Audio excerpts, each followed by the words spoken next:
Do you want to know what reaping and sowing looks like? So, given recent news with Charlie Kirk squirting and busting its sexual style in front of a captive audience today, uh, there was a thing that I was thinking about that had nothing to do with Charlie Kirk. I was going to actually write it for a future video regarding how white people uh, advertise the spirit of rebellion.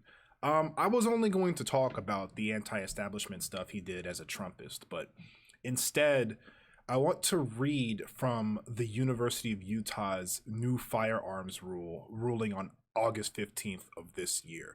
And it's important because people like Charlie Kirk have spoken and lobbied for stuff like this to happen and be possible. They've wanted people to just be able to carry guns around as they please, regardless of the context. So just going to be reading from my computer here.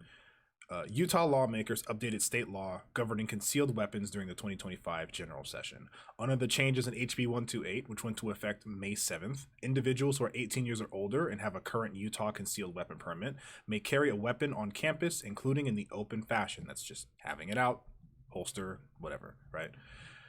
Our highest priority is preserving public safety on campus, says Keith Squires, Chief Safety Officer. As a subdivision of the state, the University of Utah enforces state law, including concealed weapon rules. Equally important is our role in educating members of our campus community about how to responsibly carry a concealed weapon on campus and how to engage with roommates, professors, and others to avoid conflicts and misunderstandings. Utah has been an open or constitutional carry state since 2021.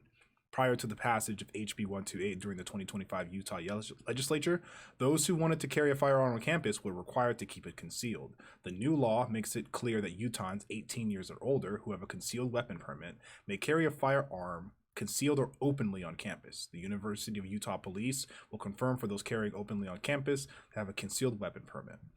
Charlie Kirk is known for a quote that he said a while ago. He said, "I think it's worth it to have a cost of, unfortunately, some gun deaths every single year so that we can have the Second Amendment to protect our other God-given rights."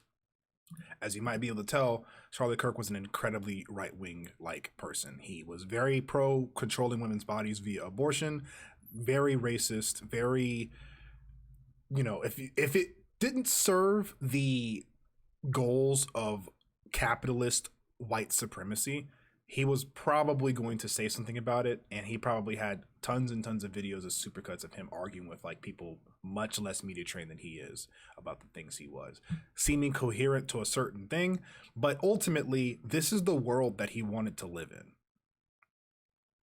The world that made him squirt blood and go limp in literally a fraction of a second. That's the world he wants to live in.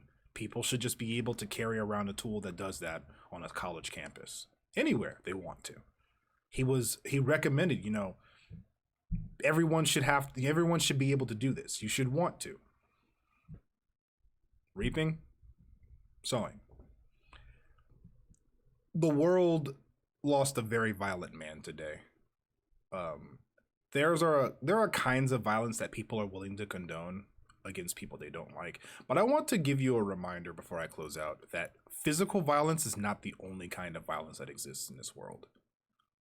There's institutional violence, deprivation of resources, deprivation of rights. Those are all kinds of violence. And the rebuttal to that is fighting for change in any way you can.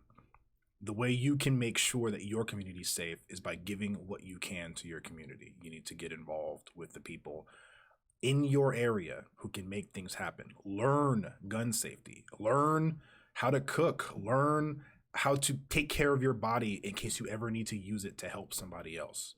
If you made it this far in the video, I want you to comment the word cucumber. I recently watched Thunderbolts at home for the first time. So, I heard the news about what happened today when I was on the way home from therapy. So I was having a pretty good day. And after learning that news, I'm having an even better one. That's enough from me.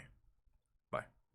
And we know that we can now report that at least 2 students were shot at Evergreen High School. We don't know their condition. We know, and just listening to the radio, that there were a number of transports out to the area, and I believe they were taken to St. A's.